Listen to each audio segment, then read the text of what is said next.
lembrar, e eu sempre conto a história de uma referência para mim, que é o meu pai. O meu pai fez 88 anos em 27 de fevereiro agora. Portanto, o meu pai, assim como outros pais de pessoas que estão aqui, Suzana, avós, enfim, é um sobrevivente da Nakba. O meu pai tinha 13 anos quando a aldeia dele, naquele planejamento para a limpeza étnica, foi invadida, de um caso clássico de deixar apenas uma saída para eles irem embora, bombardear o centro da aldeia, uma aldeia de 2.000 habitantes, em que eles viviam, do que eles plantavam e colhiam, e viviam felizes e livres naquela aldeia, e eles, junto com meus tios, meus avós, foram expulsos entre os 800.000 palestinos expulsos violentamente na Nakba. Então, meu pai é um sobrevivente da Nakba, a aldeia dele é uma das mais de 500 destruídas. Por que eu sempre falo do meu pai? Primeiro, porque o meu pai me ensinou o que é ser palestino, desde criança. Aquela ideia de transmitir de geração para geração o nosso sentimento de pertencimento, as nossas raízes, as nossas origens, o meu pai me ensinou desde que eu era criança. E ele me contava, de uma forma lírica, como era viver na sua terra. Porque nós temos que trazer as nossas narrativas, inclusive do que era a Palestina histórica. E nós temos que trazer essas vozes, porque essas vozes foram silenciadas durante muito tempo. E continuam a ser silenciadas, distorcidas e deturpadas. E quando eu falo da história da minha família, do meu pai, eu não estou contando somente a história da minha família e do meu pai. Não é individual, é parte da nossa memória coletiva. Cada uma que está aqui tem uma história de resistência, uma história de luta, uma história de expulsão e da tragédia da colonização. E nós temos que contar as nossas histórias. Nós temos o direito à nossa memória, o direito às nossas narrativas e a levar para todos os espaços, inclusive para as universidades. E nesse sentido, eu penso que é muito importante que a gente lute para estar em todos os espaços. Todos os espaços. Eu quero dizer para vocês que eu acho que a libertação da Palestina, a nossa luta por libertação nacional do rio ao mar, é uma luta que é a nossa causa, é uma causa símbolo das lutas contra a opressão e a exploração em todo o mundo. E ela é uma luta que nós temos que construir a conscientização a partir de baixo para cima. Os nossos aliados, aqueles oprimidos e explorados. E nesse sentido, todos os espaços que a gente puder estar para contar as nossas histórias e a nossa memória são parte da nossa resistência. Porque os palestinos não têm escolha. Para os palestinos, resistir não é uma escolha.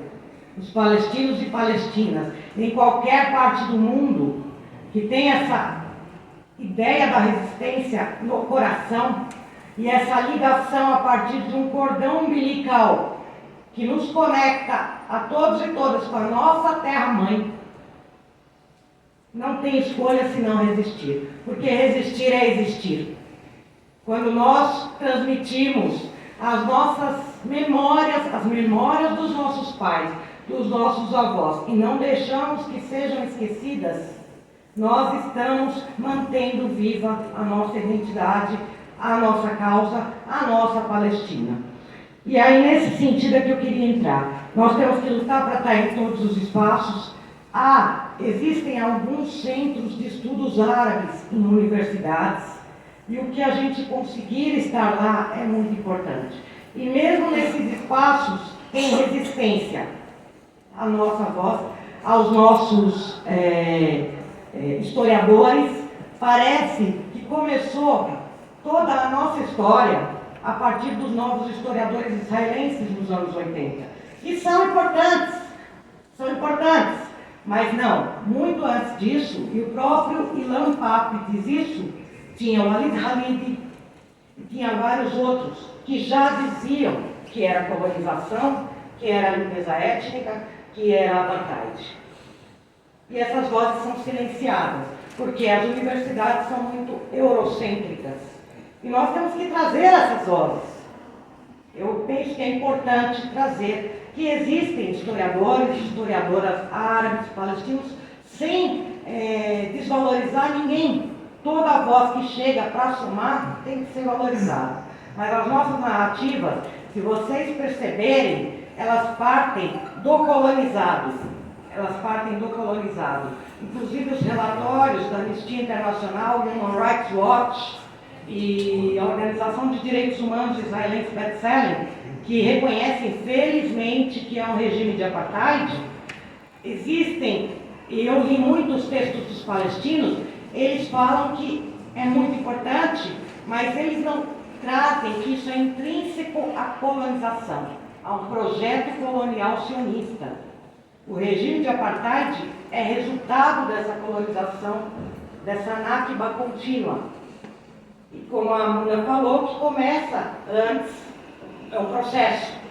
A pedra fundamental é 48 da nakba e continua até hoje. Então, ocupar esses espaços e trazer as nossas vozes para esses espaços, eu penso que é uma luta que nós temos que travar dentro da nossa resistência de cada dia, em todos os aspectos da nossa vida. Quando eu fiz o mestrado e o doutorado na USP, eu não sou uma pessoa acadêmica, eu dizia até para o meu orientador, eu não sou acadêmica, eu sou ativista. E ele dizia, você aqui tem que, é o seu espaço, não tem ninguém melhor do que para contar essa história do que você. Então ele valorizou muito isso, e eu muito agradeço a ele por isso. E a minha tese de doutorado, eu busquei referências palestinas e árabes, principalmente, porque não tem a mesma credibilidade. E nós temos que recuperar isso. Nós temos o direito de contar as nossas histórias. Nós temos o direito às nossas narrativas. Nós temos que valorizar que existe uma história. E se nós temos que lutar para estar nesses espaços, nós também temos que lutar para que esses sejam espaços livres de apartheid. Esses espaços livres de apartheid. O que significa? Eu penso que não podemos normalizar de forma alguma a colonização, o colonizador. No Brasil, a gente enfrenta uma situação que tem muito sionismo, essa esquizofrenia de esquerda. Uma esquizofrenia. Lembrando que foi essa linha do sionismo de esquerda que construiu esse enclave militar do imperialismo, essa entidade sionista, esse projeto colonial, esse regime colonial de Israel. E esses sionistas de esquerda, eles vêm com uma fala suave de diálogo para deslegitimar as nossas lutas e a forma como nós pensamos que devemos lutar. Então eles dizem que BDS, por exemplo, não. Mas eles ocupam esses espaços. E tem sim árabes sentando nas nossas universidades e promovendo atividades com eles. E abrindo espaço para esses sionistas de esquerda, que são uma enganação. E nós não podemos normalizar. Então é nossa responsabilidade não normalizar, não sentar com o sionista. Eu me recuso a sentar com qualquer sionista. Judeu antisionista, bem-vindo. Está do nosso lado, importante. Mas sionista, não. Eu já me recusei a participar da atividade que me convidaram, aquele Michel Berman, sionista de esquerda. Falei, não vou. E nós temos que fazer isso, porque nós não podemos dar voz. Parece que são dois lados falando. E essa é a narrativa. Nós temos que combater. Não são dois lados. Não existem dois lados. É um colonizado, um colonizador. Um agredido, um agressor. Um povo oprimido, um opressor. não tem dois lados. Não é guerra, é massacre, é colonização, é limpeza étnica, é genocídio, é apartheid. E nesse sentido, então, nós não podemos normalizar. E nós temos que fazer manifestos, cartas e conscientizar as pessoas sobre isso nos nossos espaços, nas universidades. A Muna estava falando das situações. Uma coisa que nós conseguimos, enquanto movimento BDS, o movimento BDS é um chamado da sociedade civil palestina, todo mundo aqui conhece, desde 2005, o movimento de boicote cultural e acadêmico é pai do movimento de BDS, inclusive. Ele é anterior, um pouco anterior. E uma das questões que eu penso que é bastante importante, que o movimento BDS, ele tem uma diversidade. Então, é a unidade de ação de um movimento em meio às diferenças, se você concorda com aquela linha central, que é os direitos humanos fundamentais do povo palestino, direito de retorno, que para nós é inegociável e inalienável, fim da ocupação, fim do regime de apartheid, os direitos dos palestinos de 48. Eu penso que não temos que parar de falar de paz, quando a paz é a paz dos cemitérios para a gente todos os dias. Todos os dias. Ou os nossos jovens viram algum dia de paz na sua vida. Nós temos que começar a falar em justiça. E justiça é para todo o povo palestino, dentro e fora da sua terra. A maioria, inclusive, fora da sua terra. Mas o que eu estava colocando para vocês é que mais de 270 acadêmicos e centenas no Brasil e centenas na América Latina assinaram o compromisso com o boicote acadêmico. Nós temos que buscar mais e mais nas nossas universidades. E uma coisa importante é que o BDS também é conscientização. Às vezes as pessoas falam assim para nós: ah, mas você não conseguiu ganhar, você foi derrotado, mas você teve uma visibilidade e discutiu aquela questão em muitos espaços. Você pode não ganhar a primeira vez, você vai insistir. Por exemplo, um artista, o Milton Nascimento, a gente fez uma campanha no Brasil. A gente não conseguiu que ele não fosse tocar lá, cantar lá, mas nós pautamos na mídia, nós discutimos nos espaços e nós trouxemos o constrangimento para outros artistas não fazerem a mesma coisa. Então, o BDS é assim, ele vai trabalhando na conscientização. Parte importante do BDS é também a conscientização. No caso da USP, nós unimos estudantes e trabalhadores e trabalhadoras, além do movimento social e popular, para fazer uma atividade, porque no meio da pandemia, imaginem, sob o genocida Bolsonaro, que era o sionismo explícito na cadeira do Planalto, e fazia um discurso ideológico pró-Israel, muita coisa acontecia. Já acontecia antes, não vamos falar que não. O Brasil se tornou, lamentavelmente, o quinto maior importador de tecnologia militar israelense. E o Brasil é a porta de entrada para essas relações na América Latina. Isso foi dito pelas lideranças sionistas. A Europa está se fechando para nós como BDS. E vamos para a América Latina. Por isso é muito importante esse encontro e a gente fortalecer a nossa atividade de reconhecimento do regime de apartheid em cada lugar. Vamos reivindicar, vamos exigir o reconhecimento do regime de apartheid. Mas, comentando sobre a USP, nós descobrimos, durante a pandemia, que a USP firmou um acordo e inaugurou um espaço chamado Israel Corner. Israel Corner. Uma parceria com o Consulado de Israel em São Paulo. Uma das mais importantes, talvez a mais importante universidade da América Latina, pública, né, que tem uma função social, inaugura um espaço desses com o Consulado de Israel em São Paulo. E em abril de 2022, eles fizeram uma feira das universidades israelenses. nesse espaço denominado Israel Corner. Nós falamos com os estudantes, com os centros acadêmicos e conseguimos fazer uma manifestação em frente a esse espaço, incomodamos e mandamos uma carta, movimentamos outras organizações para mandar cartas para o reitor. O que a gente denunciava, e isso é parte do que eu falei das nossas histórias, das nossas memórias, eram 4 universidades israelenses. Todo esse Estado colonial, todo esse regime colonial, ele é construído para o projeto colonial. Tudo, suas universidades, todas as instituições.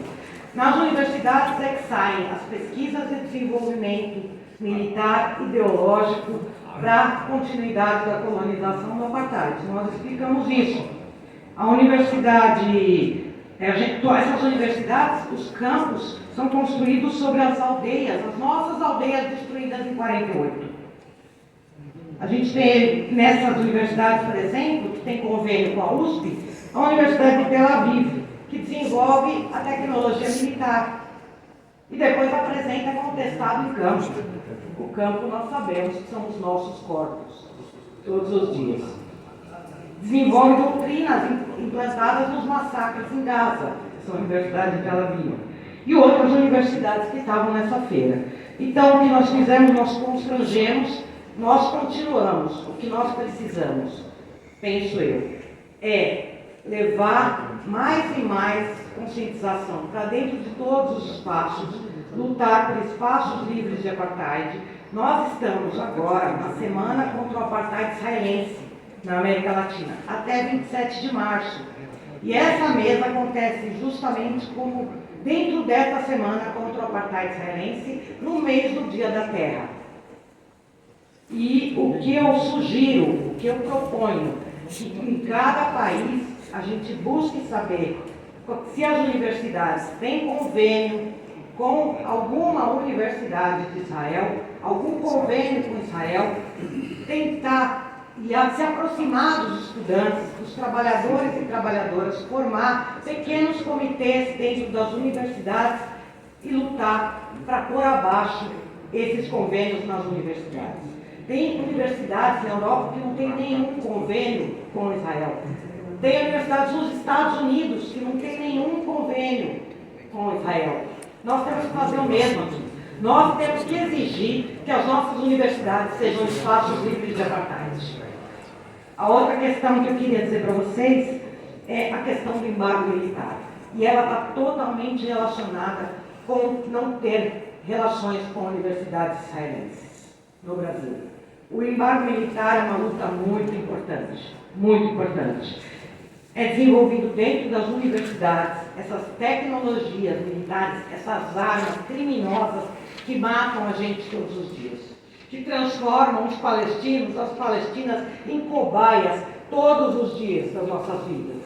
E depois vendem essas armas para derramar o sangue aqui na América Latina. O sangue pobre, o sangue negro, e o genocídio e o extermínio indígena. São as mesmas armas que matam lá e matam aqui. O que mostra que essa é uma luta, mais do que uma luta de cada palestino e palestina, uma luta dos oprimidos e explorados em todo o mundo. Nós temos que ir para esses lugares. Nós temos que ir nas aldeias indígenas, nós temos que ir nas favelas, nas comunidades pobres, nas periferias, porque lá quando você vai e você conta a sua história, a identificação é imediata, porque eles sabem o que você está falando. E eles sofrem com as mesmas armas israelenses. São as mesmas armas que estão matando. E nós estamos fazendo isso. No Rio de Janeiro, nós já temos um movimento dentro das favelas, das comunidades, que está no BDS e que está lutando por embargo militar. Então, essa é outra sugestão que eu dou. E que a gente não tenha medo de falar, de trazer as nossas reivindicações para os nossos governos. Que a gente tenha essa liberdade. E eu vou citar o Lula aqui. A gente fez uma campanha, crítico ou não crítico, a gente fez uma campanha para derrotar o genocida Bolsonaro.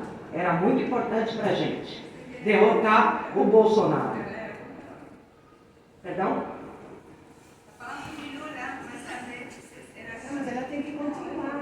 está dando a palestra. Licença, ela está dando a palestra. Depois você tem o direito de falar. Se você quiser falar algo, você fala depois, sem problema. Tá bem? Então, nós lutamos para derrotar o Lula. E eu estava assistindo. Desculpe, o Bolsonaro. Me atrapalhou, eu me perdi, verdade. Desculpe. O Bolsonaro. Todos lutamos para derrotar o Bolsonaro. Era muito importante para a gente. Certo? E eu assisti um encontro do Lula, falando com sindicalistas. O encontro dele. E eu fiquei muito admirada. A gente tem que aprender com o sindicalista Lula. O que ele falou naquele encontro? Ele falou, não é porque é o Lula que está no governo que vocês vão falar, não vamos reivindicar, não vamos exigir. É porque o Lula está no governo que vocês têm que cobrar e pressionar mais. Ele falou isso. Isso é uma aula para a gente. Porque muitas vezes a gente acha que a gente não deve cobrar, não deve pressionar, porque é um governo de esquerda. É esses que têm espaço para a gente pressionar. E é esses que a gente tem que pressionar mais. Tá bom? É isso que eu queria passar para vocês. E a recomendação que a gente abrace essa campanha pelo reconhecimento do apartheid israelense na América Latina. Isso é muito importante para a gente. Palestina livre do Rio ao Mar. Muito obrigado. Muchas gracias, Mona.